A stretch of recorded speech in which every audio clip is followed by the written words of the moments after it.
kita bangkit berdiri, dan juga Bapak Ibu yang sedang beribadah di rumah masing-masing, marilah kita meneduhkan hati di hadapan Tuhan.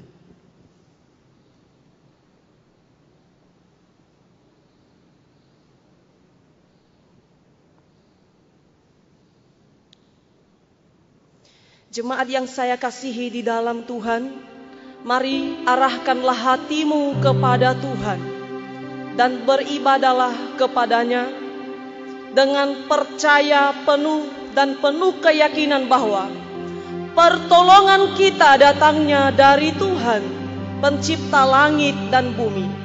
Kasih karunia dan damai sejahtera dari Allah Bapa, Putra dan Roh Kudus menyertai ibadah kita pada pagi hari ini.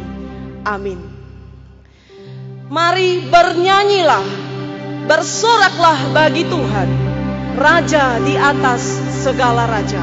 Putri Sion, nyanyikanlah.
Pada pagi hari ini terambil di dalam Yohanes pasal 11 ayat 40. Demikian firman Tuhan. Jawab Yesus, "Bukankah sudah kukatakan kepadamu, jikalau engkau percaya, engkau akan melihat kemuliaan Allah?" Jemaat, saya persilakan duduk kembali. Marilah kita mempersiapkan hati kita, kita memasuki pengakuan dosa. Marilah kita membuka hati di depan mata Yesus. Ku buka kehidupanku. Kita pujikan PPR nomor 59.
Kita mengakui segala dosa dan kesalahan kita secara pribadi di hadapan Tuhan.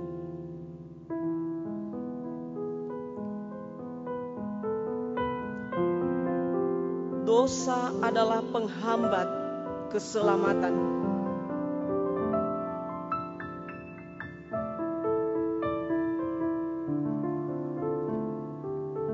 Sesungguhnya tangan Tuhan tidak kurang panjang untuk menyelamatkan, dan pendengarannya tidak kurang tajam untuk mendengar.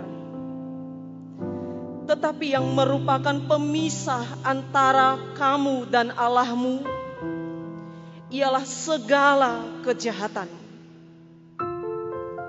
dan yang membuat dia menyembunyikan diri terhadap kamu sehingga ia tidak mendengar ialah segala dosa.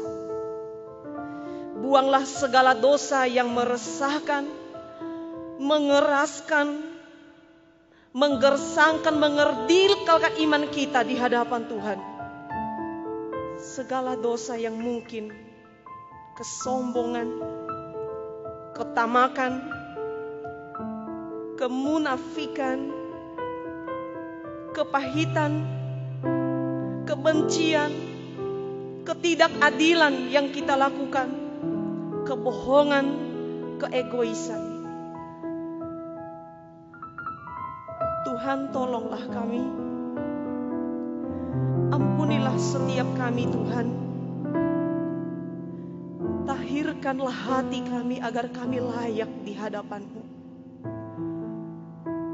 Terima kasih Tuhan, kami serahkan seluruh hidup kami. Kami serahkan seluruh pengharapan kami.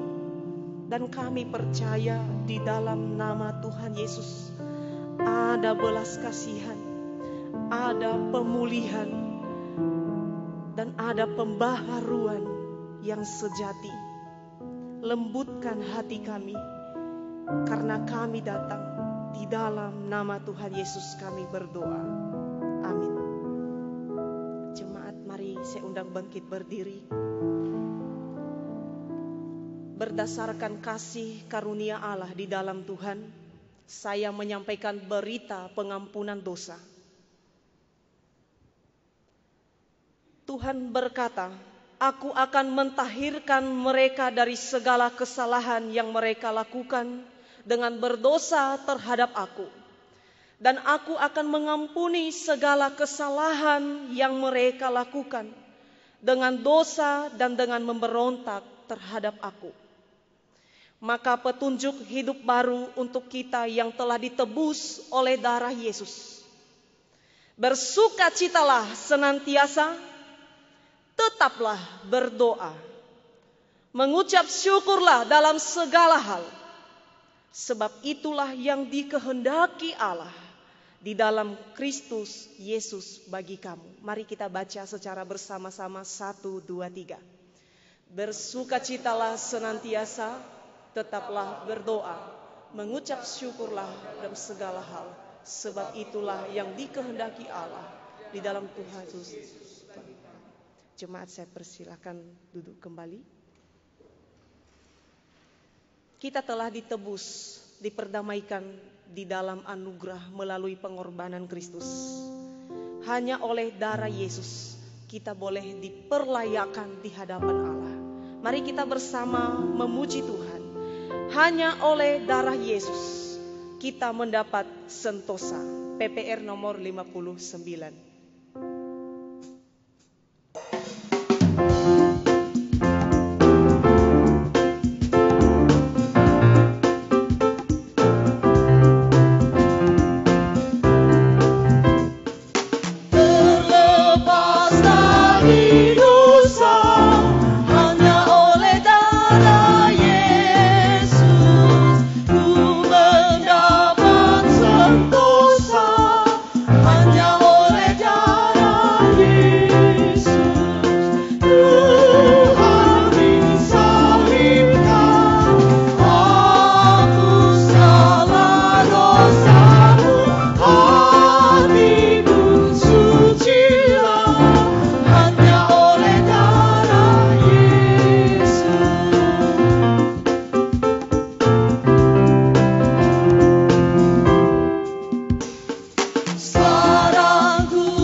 Bersama dengan umat di sepanjang abad dan tempat, marilah kita mengikrarkan pengakuan iman kita di hadapan Allah, seturut dengan pengakuan iman rasuli yang berbunyi demikian.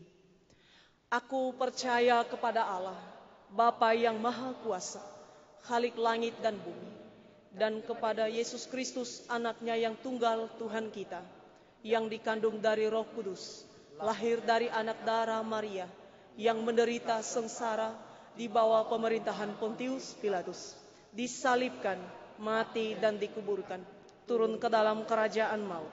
Pada hari yang ketiga, bangkit pula dari antara orang mati, naik ke surga, duduk di sebelah kanan Allah, Bapa yang Maha Kuasa, dan dari sana ia akan datang untuk menghakimi orang yang hidup dan yang mati. Aku percaya kepada Roh Kudus, gereja yang kudus dan am, persekutuan orang kudus, pengampunan dosa, kebangkitan tubuh, dan hidup yang kekal. Amin.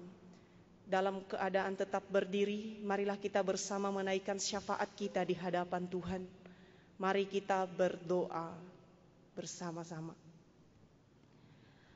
Terpujilah nama-Mu ya Tuhan.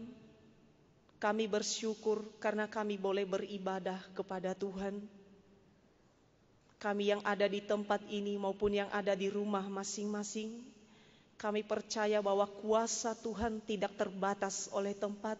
Engkau hadir di setiap dimanapun kami berada. Tuhan, pada kesempatan ini juga kami bersama menaikkan syafaat kami kepadamu. Secara khusus berdoa untuk gereja Tuhan di seluruh dunia. Dan juga untuk jemaat GKT Siloam. Kami rindu Tuhan, buatlah kami tetap berpengharapan di dalam Yesus. Kepada Tuhan Allah satu-satunya. Di tengah situasi dunia yang tidak kondusif. Tolonglah kami untuk boleh hidup dengan bijaksana di dalam segala sesuatu yang kami lakukan. Kami juga bersama berdoa menyerahkan untuk kesehatan, kebutuhan setiap kami, bahkan juga Tuhan secara khusus untuk para tenaga medis yang bekerja menangani berbagai pasien. Kami rindu tangan kuasa Tuhan melindungi, memelihara mereka. Engkau yang memberikan kekuatan, kesehatan Tuhan berikan bagi mereka. Tuhan, kami rindu juga Engkau memberkati Tuhan, para dokter, para masyarakat, yang ODP, yang PDP, yang sudah terinfeksi corona sekalipun. Kami rindu Tuhan kuasa tangan-Mu yang penuh kekudusan. Sungguh-sungguh Tuhan jamah mereka, sehingga mereka boleh mengalami pertolongan yang di dalam Tuhan. Kami mohon Tuhan berkati keluarga masing-masing. Berikan kekuatan, berikan penghiburan. Dan kepada setiap anak-anak-Mu yang beriman kepada Yesus, berikanlah iman yang sejati itu. Tuhan, kami juga berdoa ya Bapa, menyerahkan di dalam tangan-Mu untuk para pemerintahan di negara kami Indonesia. Kami berdoa untuk Bapak Presiden Joko Widodo dan juga Bapak Ma'ruf Amin sebagai wakil presiden. Di dalam masa-masa untuk menyelesaikan persoalan menangani berbagai wabah yang sudah sungguh-sungguh membuat bangsa ini perekonomian menjadi jatuh. Tuhan, kami rindu, berikanlah kekuatan, berikanlah kebijaksanaan, dan terlebih daripada itu berikanlah ketanggapan untuk boleh menanggapi segala sesuatu keluhan masyarakat dengan baik. Kami tahu mereka terbatas, tetapi Engkau Tuhan yang memampukan mereka. Tolonglah setiap para jajaran pemerintahan, biarlah mereka juga boleh bekerja sama. Orang-orang yang mementingkan diri sendiri, Tuhan sadarkanlah mereka di dalam kemurahan-Mu. Inilah doa kami. Kami serahkan juga kota Banyuwangi di mana kami ada saat ini dan juga Rogo Jampi. Kami rindu Tuhan berikanlah kesejahteraan dari sorga, supaya setiap kami masyarakat yang ada boleh merasakan ketenangan, kedamaian untuk kami pribadi lepas pribadi. Terima kasih Tuhan. Kami juga berdoa untuk jemaat Tuhan GKT Siloam yang saat ini sedang beribadah di rumah masing-masing. Tuhan, kami rindu berkatilah satu persatu. Dan juga kami yang hadir di tempat ini, biarlah Tuhan memberkati kami. Inilah doa kami. Kami serahkan di dalam nama Tuhan Yesus. Kepadamu kami sudah berdoa. Amin. Silakan duduk kembali. Marilah kita mempersiapkan hati kita untuk mendengarkan firman Tuhan. Yesus satu-satunya yang menjadi andalan di dalam hidup kita. Ku perlu Engkau Yesus.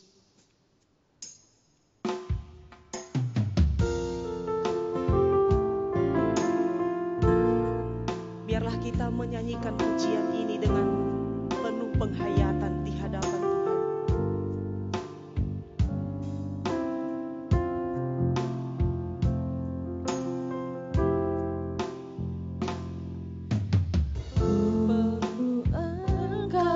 Yesus, haus jiwaku menantikan-Mu. Ku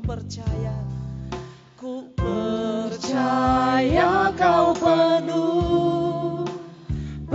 pengharapanku di dalam-Mu. Ku perlu Engkau Yesus, haus jiwaku menantikan-Mu. Ku percaya Kau penuh pengharapanku di dalam-Mu.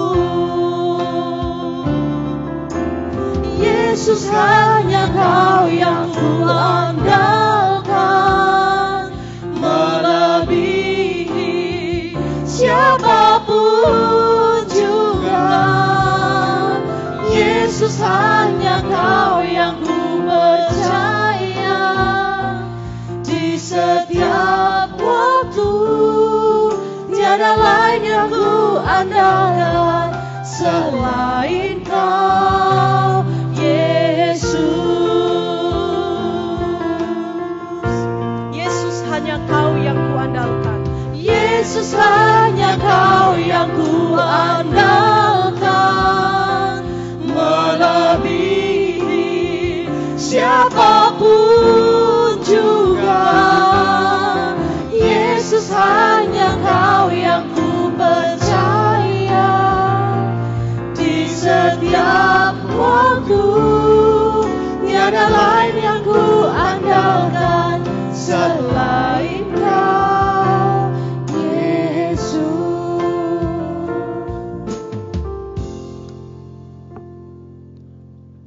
Kita berdoa.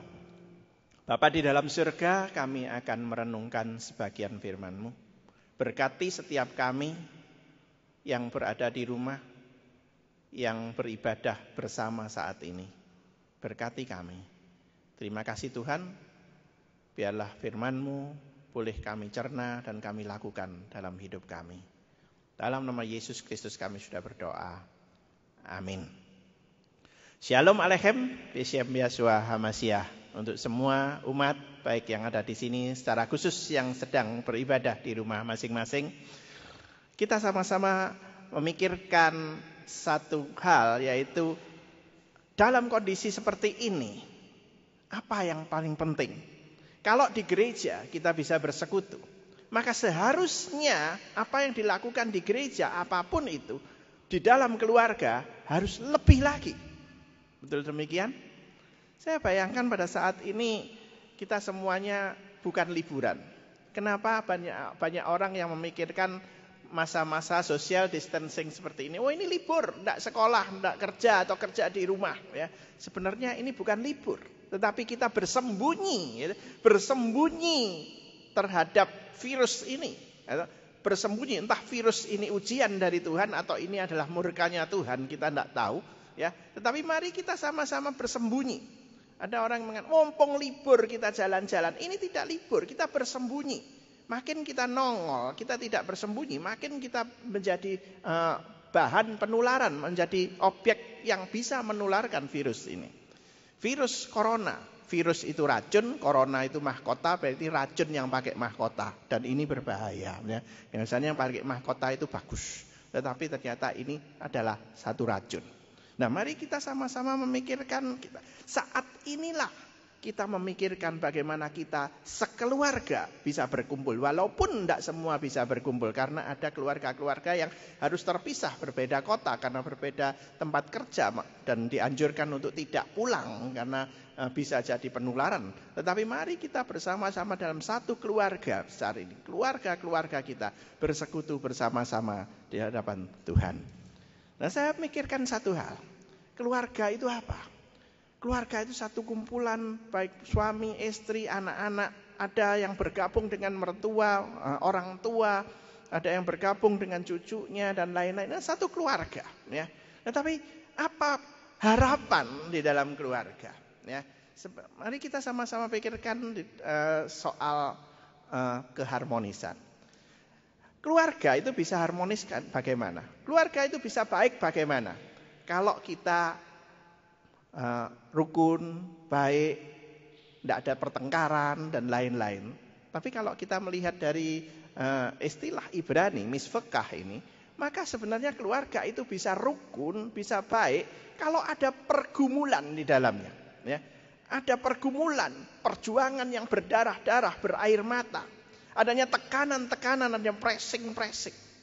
Adanya penjagaan terhadap mulut. Tidak ngomong seenaknya, tidak ngejek seenaknya. Dan bahkan tidak rakus, tidak ngeragas seenaknya, tidak makan seenaknya. Ada privasi dan di dalamnya ada doa dan sembah kepada Tuhan. Misfekah atau keluarga itu bisa menjadi baik, harmonis kalau dia mengalami hal ini. Seringkali saya tanya kepada orang yang belum menikah, yang mau nikah, saya tanya, sudah pernah tengkar dan damai apa belum? Ya. Belum nikah masih pacaran, sudah pernah tengkar dan damai atau belum? Kalau tengkar tidak pernah damai-damai dan kemudian nikah, wah ini setelah nikah bisa banyak macam ini ceritanya ya, bisa banyak macam ceritanya ya, macam-macam ya, bisa-bisa tekanannya makin banyak. Nanti sudah pertengahan umur pernikahan baru damai sejahtera ya. Dalam ini wah ya, biasanya 0 sampai 5 tahun ini agak kesulitan ya, tetapi setelah itu ya bisa baik ya. Seringkali di sini 0 sampai 5 ini ada berdarah-darah, ini gimana ini, ada air mata yang tercurah karena ketidakberesan dan lain-lain. Saya ajak untuk kita mulai memikirkan ya. Kalau di gereja ada persekutuan, maka keluarga itu juga harus ada persekutuan. Kekompleksan keluarga sampai saat ini. Zaman dulu semua kumpul, makan tidak makan sama-sama ngumpul. Saat ini tidak harus begitu, tetapi tetap kompleks. Walaupun ada yang semacam ini. Enak ini semuanya praktis, tapi tetap kompleks. Tetap rumit. Karena itu mari kita sama-sama pikirkan. Persekutuan. Kalau di gereja ada persekutuan,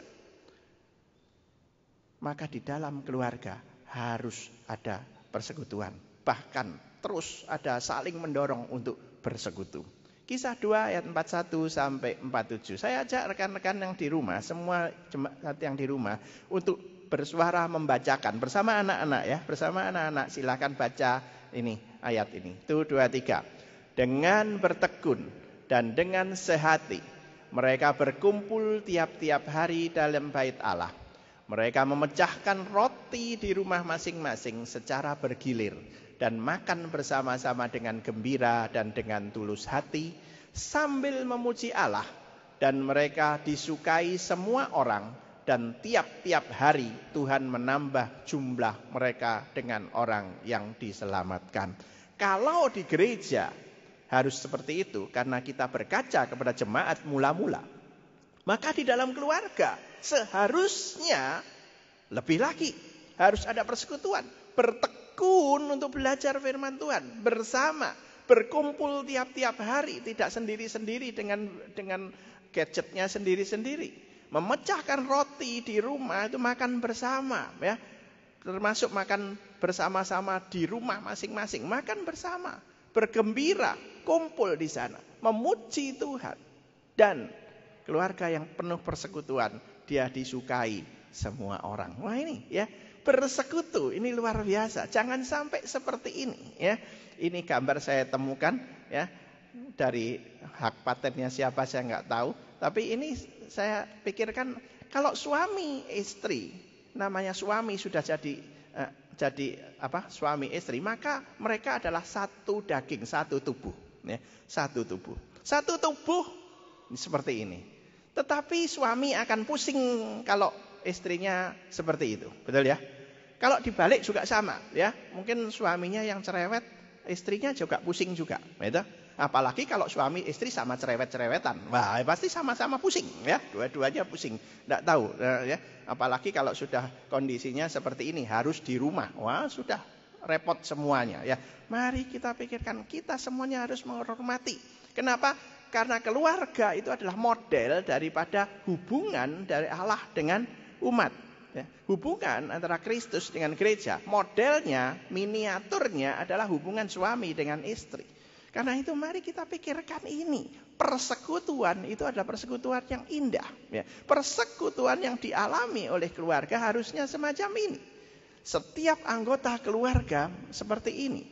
Dan berusaha keras anggota keluarga juga seperti ini. Nah sudahkah Bapak Ibu sudah mencapai seperti ini? Kalau belum, mari kita berjuang untuk mencapai seperti ini. Ya. Setelah kita memikirkan itu, kita ada di dalam satu keluarga. Tetapi keluarga ini adalah bergabung dalam keluarga besar, yaitu keluarga Allah. Di dalam keluarga, ayah, bapak sebagai kepala keluarga.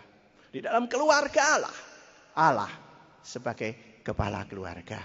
Mari kita ngajeni, mari kita menghormati. Di dalam keluarga kita menghormati kepala keluarga. Kita saling menghormati antara anggota keluarga. Tetapi juga jangan sampai kita menghormati perkumpulan kita saja, tetapi hormatlah juga kepada Allah, sang kepala keluarga. Ada satu tokoh yang luar biasa. Suami istri ini adalah anggota gereja mula-mula. Dia ikut di dalam persekutuan. Dia senantiasa ikut di dalam ibadah-ibadah. Saya yakin dia sangat rajin di dalam ibadah-ibadah di zaman gereja mula-mula. Bahkan dia rela menjual tanahnya untuk dipersembahkan kepada Tuhan. Ditaruh di kaki para rasul. Tetapi satu hal, dia lupa. Dia lupa karena dia punya kepala keluarga yang luar biasa di sana. Dia mau memikirkan untuk intern keluarganya. Tetapi dia kurang dan tidak menghormati kepala keluarga. Siapa dia? Dia adalah Ananias dan Safira. Dia punya hal macam-macam, dia beriman, ya, tetapi berimannya kepada siapa tak tahu. Tetapi setelah dia mempersembahkan, tidak ada salahnya mempersembahkan setengah daripada hartanya, harta yang sudah dijual dari tanahnya, tidak ada salahnya. Salahnya adalah apa? Dia tidak jujur kepada Tuhan, sang kepala keluarga. Dia memberikan, tetapi dia tidak jujur kepada sang kepala keluarga. Hati-hati dengan kita. Dalam persekutuan, mari kita sama-sama jujur. Jujur kepada kepala keluarga di dalam keluarga. Tapi juga jujur di dalam hubungan dengan Allah sebagai kepala keluarga kita. Sudahkah kita jujur? Dalam pernyataan hati kita di dalam keluarga. Dalam hubungan dengan gereja. Dalam doa-doa kita. Doa yang di dalam hati dengan doa yang terlontar keluar lewat siapapun juga. Sudahkah kita jujur? Dan saya juga ingin tanya juga, sudahkah engkau semuanya jujur dalam persembahanmu? Adakah persepuluhanmu sungguh-sungguh 1/10? Atau 1/100? Atau 1/50? Sudahkah itu jujur? Oh, ini perpuluhanku Tuhan. Padahal itu masih 1/100-nya. Tuhan tahu. Orang lain tidak ada yang tahu. Bagaimana persembahanmu? Ini persembahan hatiku, ya. Tetapi kita cari uang yang paling kecil di dalam dompet kita. Sudahkah kita lakukan itu? Belajar dari Ananias dan Safira. Bersekutu, tetapi dia lupa kepala keluarga yang terbesar di sana. Terus mengayomi, terus menaungi, terus melihat, terus mengawasi. Mari kita sama-sama pikirkan ini. Kita dalam keluarga harus bersekutu. Seringkali kita memikirkan hal yang lain daripada Tuhan. Pada saat kita masih sendiri cari jodoh. Jodoh berdasarkan apa pertimbangan kita? Seringkali jodoh bukan berdasarkan, oh nanti kita bersama-sama akan melayani Tuhan. Berdasarkan apa? Berdasarkan, oh nanti bagaimana kekayaanku? Aku punya jodoh yang bagaimana? Kalau bisa dia adalah anak yang anaknya orang kaya, dia adalah anak tunggal, yang papa mamanya hampir meninggal, yang warisannya bisa kita ambil secepatnya, dan pikirannya semacam itu. Pikirannya adalah urusan-urusan duit. Demikian juga kalau punya anak, demikian juga kalau sekolah. Seringkali sekolah dipikirkan apa? Nanti setelah lulus dapat kerjaan yang hasilnya banyak, yang duitnya banyak, ya, dan lain-lain. Apakah sedemikian? Ya. Makanya susah untuk menjadi hamba Tuhan. Karena hamba Tuhan ini susah. Gitu. Kalau punya anak yang banyak, pinter-pinter semua, yang paling bodoh ditaruh, disuruh masuk ke STTA. Nah ini kesulitan, ini ya susah seperti ini. Mari, kenapa? Karena prioritasnya uang. Ya. Anak pun juga diprioritaskan, dibimbing nanti uang. Punya anak cari menantu yang kaya. Lebih baik kaya tapi nggak beres daripada nggak kaya tapi pinter. Nah ini pikirkan ini ya. Yang penting duitnya atau Tuhannya ya. Termasuk dalam soal ibadah, termasuk dalam soal kerja dan lain-lain. Sudahkah kita melakukan dengan setia untuk Tuhan atau hanya untuk duit? Memang diperlukan uang selama kita hidup di dunia, tetapi Tuhan yang memberikan itu semuanya. Mari kita pikirkan itu.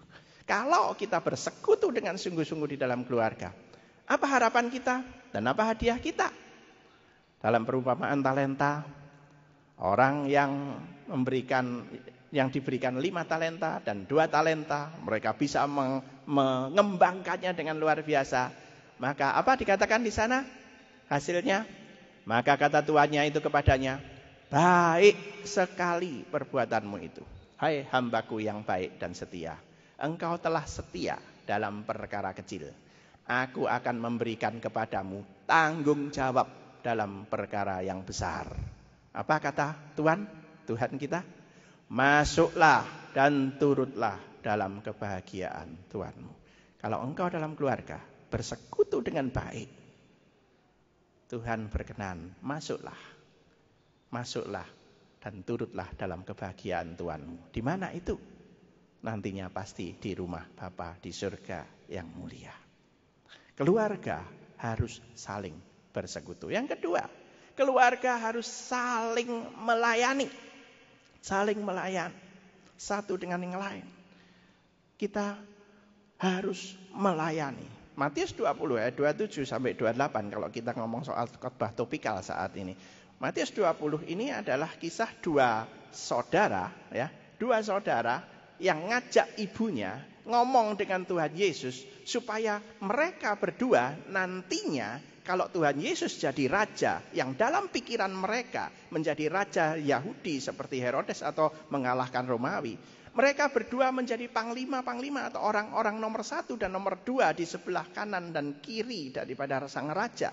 Itu yang diminta oleh 2 orang ini, dan kemudian dia minta mamanya untuk minta kepada Tuhan Yesus. Dan Tuhan Yesus ngomong, kamu gak ngerti apa yang kamu minta. Ya, kamu gak ngerti seperti itu. Ya. Setelah mereka ngomong seperti itu, murid lain juga ikut marah. Kenapa? Karena murid lain juga kepingin seperti itu. Ya, kok enak kamu jadi orang nomor 1, nomor 2. Kami juga mau seperti itu. Ya. Dan apa jawab Yesus? Kita baca sama-sama Matius 20, 26, 27, 23. Tidaklah demikian di antara kamu. Barang siapa ingin menjadi besar di antara kamu, hendaklah ia jadi pelayan. Dan barang siapa ingin menjadi terkemuka di antara kamu, hendaklah ia menjadi hambamu. Sama seperti anak manusia datang, bukan untuk dilayani, melainkan untuk melayani. Dan untuk memberikan nyawanya menjadi tebusan bagi banyak orang. Yang penting bukan soal naik menjadi pejabat tinggi, tetapi yang penting adalah melayani. Mari kita sama-sama pikirkan. Saat dulu sebelum kita berkeluarga, masih single, apa tujuan kita berkeluarga saat itu? Cocokkah dengan sekarang? Saat itu kepingin berkeluarga, aku kepingin berkeluarga supaya apa? Supaya dilayani. Perempuan berkeluarga supaya dilayani suami. Kalau kita melayani, kalau kita saling melayani, apa hasilnya? Ya, biasanya kalau jadi hamba sama bos, maka boslah yang dilayani. Tetapi Tuhan berjanji, kalau kita setia, justru sebaliknya, bos yang akan melayani. Di rumah Bapa nanti, di alam sana nanti, di sana nanti dikatakan seperti ini. Lukas 12 ayat 37. Kita baca sama-sama. Berbahagialah hamba-hamba yang didapati tuannya berjaga-jaga ketika ia datang. Aku berkata kepadamu, sesungguhnya ia akan mengikat pinggangnya dan mempersilahkan mereka duduk makan, dan ia akan datang melayani mereka. Bukan kita melayani Tuhan lagi, tetapi Tuhan juga melayani kita di sana nanti. Oh, ini adalah satu harapan. Keluarga yang bersekutu, ya, keluarga yang melayani. dihargai oleh Tuhan, dihormati oleh Tuhan, punya pengharapan yang bagus di hadapan Tuhan. Satu lagi, ya, keluarga itu harus bagaimana? Harus saling mempersembahkan diri. Kalau kita lihat gambar itu adalah pernikahan orang Yahudi. Kenapa kok ada cupah di atasnya? Cupah di atasnya itu menggambarkan pernikahan antara umat Israel dengan Allah di Gunung Sinai dengan atap adalah awan yang tebal dengan kilat guntur dan lain-lainnya. Ada seperti itu, ya. Karena itu setiap pernikahan mereka mengingatkan, oh ini adalah miniatur dari hubungan Allah dan umat, suami dan istri, dilindungi atau dinaungi dan diawasi oleh Allah di atas. Selalu diingat oleh mereka. Nah, bagaimana pernikahan-pernikahan sekarang? Apakah setiap pernikahan yang diingat adalah, oh Allah mengawasi saya. Dan tidak boleh macam-macam ini. Karena kalau macam-macam, Allah mengawasi saya. Hati-hati, hati-hati. Mari kita sama-sama pikirkan. Roma 12 ayat 1. Karena itu saudara-saudara demi kemurahan Allah, aku menasihatkan kamu, supaya kamu mempersembahkan tubuhmu seluruh hidup sebagai persembahan yang hidup, yang kudus, dan yang berkenan kepada Allah.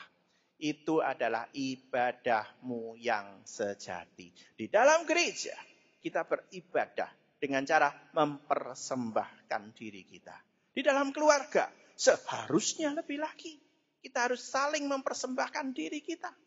Mari kita ingat bagi Bapak Ibu yang sudah menikah, yang di rumah, silahkan toleh kepada istri, kepada suaminya, silahkan melihat. Ingat enggak janji nikah ini? Dan sudahkah dilakukan? Ya, kalau sudah mengatakan saya mengaku di hadapan Allah dan jemaat, sudahkah istilah yang di garis merah ini, senang maupun susah, kelimpahan maupun kekurangan, sehat maupun sakit, saya senantiasa mengasihi, melindungi, menghormati sampai maut memisahkan kita. Sudahkah kita ingat? Kalau senang maupun susah, kelimpahan, kekurangan, sehat mau sakit, kita tetap mengasihi, berarti apa? Itulah mempersembahkan diri, ya. Oh, dia susah, aku mempersembahkan diri. Sebaliknya, sebagai suami susah, dia yang mempersembahkan diri. Ya. Dan inilah keluarga yang saling mempersembahkan diri, inilah keluarga yang baik. Keluarga yang berkenan di hati Tuhan. Hati-hati, banyak keluarga-keluarga zaman sekarang. Wah, kalau suruh seperti ini, wah, pada saat sehat, aku mau. Tapi pada saat sakit, aku nggak mau. Ya. Apalagi kalau sakitnya sudah stroke. Aku tak cari lagi. Nah, hati-hati yang seperti ini. Apa janji yang dulu? Hati-hati. Hati-hati Bapak Ibu. Mari kita pikirkan ini. Keluarga itu harus mempersembahkan diri. Sebagai simbol bahwa kita di gereja itu mempersembahkan diri di hadapan Tuhan. Menyerahkan diri di hadapan Tuhan. Menyerahkan diri. Kalau ada penyembahan, pasti ada persembahan. Bapak Ibu, banyak orang yang bertanya-tanya di GKT Siloam bagaimana mempersembahkan persembahannya. Mari kita pikirkan. Saat ini kalau Bapak Ibu di rumah berkeluarga, siapkan amplop. Kalau engkau mau mempersembahkan, persembahkanlah di dalam amplop itu. Dan setelah itu kalau nanti ada doa persembahan, kepala keluarga gereja ini. Ya. Bagaimana caranya? Setiap hari terbuka mulai jam pagi sampai malam terbuka, silahkan langsung masuk ya ke tempat ini sendiri ya. Tidak usah kumpul-kumpul karena tidak boleh kumpul-kumpul. Ada penyembahan, persembahan diri, ada persembahan. Dan disitulah kita beribadah sebagai hamba. Abodah ibadah, penyembahan. Ebed adalah pelaku ibadah. Ebed itu siapa? Hamba. Kalau satu saling merendahkan dengan yang lain, maka Tuhan berkenan. Kita diminta saling merendahkan diri di hadapan Tuhan. Tuhan adalah bos kita. Kita adalah hamba. Di dalam keluarga, mari kita saling mempersembahkan diri. Orang yang saling mempersembahkan diri. Wah, itu keluarga yang indah. Yesus Kristus mempersembahkan dirinya untuk keselamatan saya dan keluarga saya. Terus bagaimana? Saya ajak untuk semua bisa membaca membaca kata-kata ini. Di rumah, silahkan. 1, 2, 3. Yesus Kristus mempersembahkan dirinya untuk keselamatan saya dan keluarga. Terus, saya juga mempersembahkan diri saya untuk mengerjakan keselamatan di keluarga saya. Kalau dua-dua saling mempersembahkan diri, adakah perceraian? Pasti enggak ada, ya. Karena sudah saling mempersembahkan diri. Yang satu mempersembahkan diri untuk yang lain, yang satu juga demikian. Perceraian? Enggak lah, enggak bercerai. Yang sekarang sedang kondisi konflik, yang sekarang sedang kondisi lagi hubungan tidak bagus. Mari pikirkan, saling persembahkan diri. Saling persembahkan diri. Jangan memikirkan perceraian. Berbaiklah kembali. Jangan memikirkan perceraian. Perceraian tidak diinginkan Tuhan. Mari kita pikirkan ini. Tidak ada gereja yang Tuhan Yesus ngajak cerai sama gerejanya. Tidak ada ceritanya. Gitu. Allah ngajak cerai sama umat. Tidak ada ceritanya. Kalau keluarga adalah miniatur hubungan Allah dengan umat Kristus dengan gereja, ya pasti tidak mungkin cerai. Karena tidak ada cerita seperti itu. Mari kita pikirkan. Keluarga kita luar biasa. Amin. Mari kita sungguh-sungguh. Ada satu ayat di sana. Matius 5, 23, 24. Itu ngomong soal sungguh-sungguh dalam persembahan diri.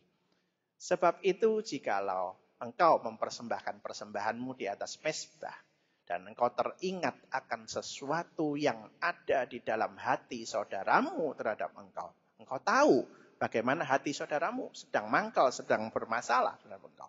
Apa dikatakan? Tinggalkanlah persembahanmu di depan mezbah itu. Tinggalkan ya. Jangan dibawa pulang. Kalau lagi tengkar, dibawa pulang. Kalau dibawa pulang nanti gak dibawa balik lagi. Itu ditaruh, tetap tinggalkan dulu persembahanmu. Pergi berdamai dengan saudaramu. Lalu kembali untuk mempersembahkan persembahanmu. Ya, kalau lagi tengkar dengan suami istri, damai dulu dengan suami istrimu, dengan suamimu, istrimu, baru mempersembahkan. Jangan mempersembahkan dulu. Ya. Kalau sudah kaduk sampai sini, ya ditinggal dulu di sini. Ya. Telepon minta maaf sama istri yang sedang di rumah, yang lagi mogok, ya, atau ya, baru mempersembahkan. Ya. Nah ini tujuannya apa? Satu keluarga saling mempersembahkan diri. Ada satu keharmonisan. Nah, bagaimana dalam keluarga? Yang pertama, saling bersekutu. Yang kedua, saling melayani. Yang ketiga, saling mempersembahkan diri. Biarlah keluarga kita terus kokoh di tengah ancaman badai seperti ini. Kita bisa bayangkan badai ini luar biasa. Virus corona mengharuskan kita harus ada di rumah dan tidak boleh pergi-pergi, tidak boleh keluar-keluar. Bayangkan kalau seandainya ada bencana yang berbeda. Ada gempa, ada banjir dan lain-lain yang mengharuskan keluar rumah. Bayangin, virus kita harus didiam di dalam rumah. Gempa kita harus keluar rumah. Tidak boleh dekat-dekat di pengungsian, harus dekat-dekat. Tuh, gimana ini? Harus maju, harus masuk, harus keluar, tidak bisa. Ya, itu bahaya Pak. Tuhan belum memberikan yang seperti ini. Kalau Tuhan sudah memberikan seperti ini, bagaimana? Apakah kita tetap kokoh di dalam keluarga dan menyembah Tuhan? Mari kita tetap kokoh menyembah Tuhan dengan sungguh. Mari kita kokoh di dalam keluarga. Apa kuncinya? Saling bersekutu, saling melayani, dan saling mempersembahkan diri. Amin. Mari kita lakukan. Kita tundukkan kepala, kita masuk dalam doa. Bapa di surga, kami sudah belajar tentang keluarga. Khususnya di minggu kelima yang biasanya ada ibadah keluarga. Saat ini Tuhan, di tengah-tengah badai virus yang Tuhan sudah izinkan. Tolong kami memakai kesempatan ini untuk memperkokoh hubungan di dalam keluarga kami. Hubungan untuk saling bersekutu, saling memperhatikan. Hubungan untuk saling melayani. Dan hubungan untuk saling berkorban, mempersembahkan diri di dalam keluarga. Dan tentunya juga mempersembahkan keluarga kami kepada Tuhan. Tolong kami, berkati kami, berikan kami sukacita di dalam kondisi seperti ini. Terima kasih Tuhan. Dalam nama Yesus Kristus kami sudah berdoa. Amin. Shalom Aleichem.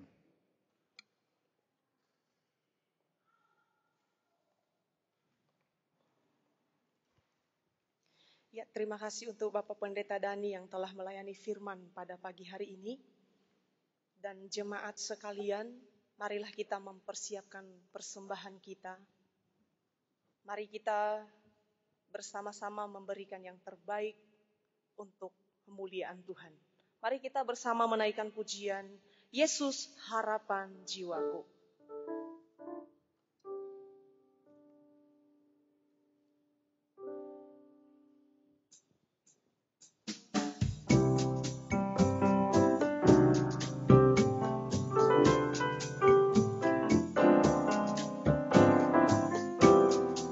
Harapan jiwaku, Yesus pelepas hidupku. Beri selamat dan senang dalam hatiku. Yesus harapan jiwaku. Yesus pelepas hidupku. Beri selamat dan senang dalam hatiku. Yesus harapan jiwaku. Yesus harapan jiwaku. Yesus pelepas hidupku. Beri selamat dan senang dalam hatiku. Yesus harapan jiwaku.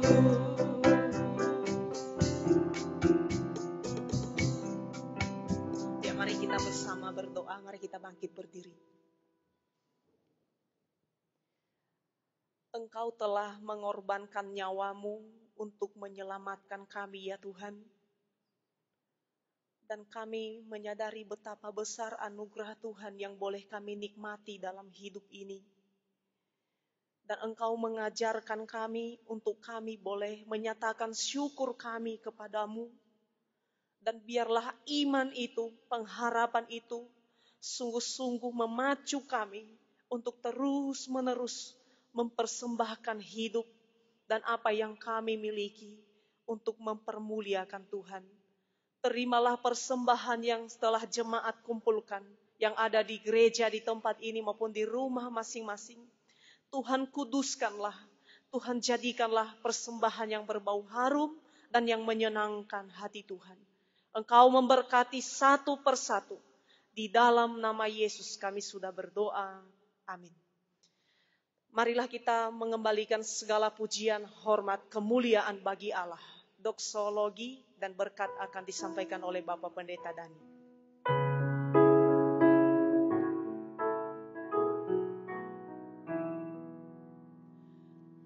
Puji Allah Bapa Putra,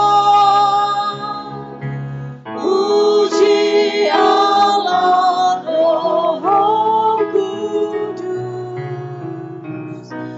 ketiganya yang besar.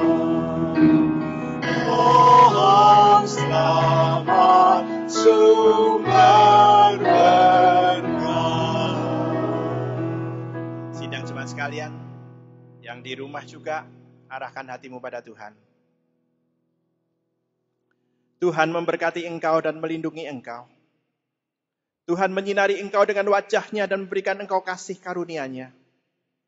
Tuhan menghadapkan wajah-Nya kepadamu dan memberikan engkau damai sejahtera sejak saat ini sampai Tuhan Yesus Kristus datang kembali, bahkan sampai selama-lamanya. Amin.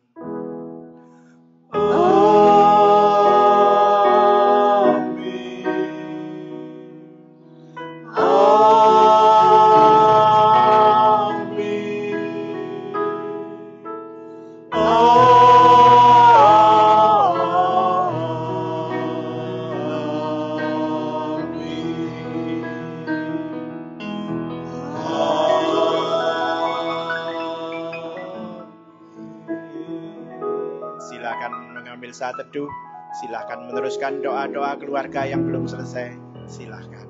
Tuhan memberkati kita semuanya. Shalom Aleichem B'Shem Yeshua HaMashiach.